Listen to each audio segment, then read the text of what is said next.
Hi guys, and welcome back to the Study Hack series. This is the 29th Study Hack in the series. In this one we will be looking at the battle between quantity and quality, especially for the questions for which there are more marks or lots of marks. Okay, so again we're going to start with a quote, which is that quantity produces quality. If you only write a few things, you're doomed. That is by Ray Bradbury. Now the reason why the way I'm going to show it to you about the value of quantity is, imagine you have a 30 or 40 mark question. So let's say a 40 mark question, yeah? So it's like an essay question in any subject, like English, economics, whatever, history, whatever. Now, imagine you have student 1, okay?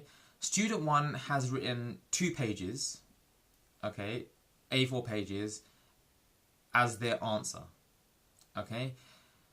Student 2, on the other hand, has written 4 A4 pages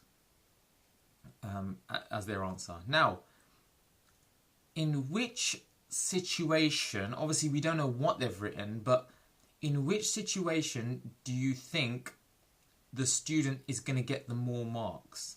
Okay, is it student 1 or student 2? Now, if you guessed like every other person probably, you would have said student 2 because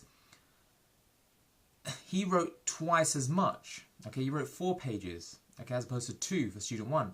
And the reason why we think like that, and even examiners think like that as well, and even when I've marked papers before, is because there's something called the quantity bias. The quantity bias, pretty much, I don't know if it's an exact term, but it's something that I've come up with and talked about to students, which is that if you write more, generally speaking, there's a desire to give the person who's written that more content more marks. In other words, the more you write, generally speaking, the more marks you get. Now, the more marks you think that piece of writing or that answer deserves, without even knowing what's been written yet.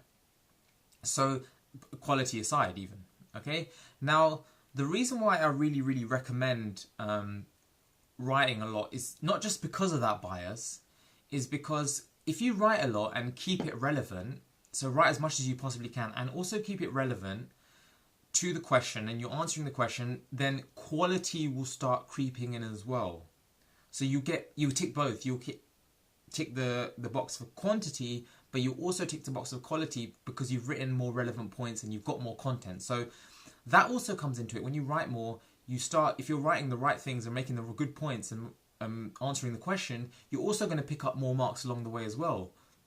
So even if you put the quantity bias to one side, you're also going to pick up a lot more marks. And that's what it says here with the quote. Quantity actually produces quality. The more you write, more paragraph points you make and stuff like that, then the more marks you're going to actually accumulate for your answer, and the more likely you are to pick up a lot more marks. So instead of, you might get maybe 5 or 10 more marks for having written that extra 1 or 2 A4 pages or however many more. So the action step would be to write as much as you possibly can for each question, because not just because of the quantity bias, where people there's a desire to give more marks for more writing, irrespective of the quality, but actually also because the more you write, the more quality there's generally going to be as well, so long as you are actually answering the question, because you've made more relevant points and hence you're going to get more marks. Okay, so please like this video,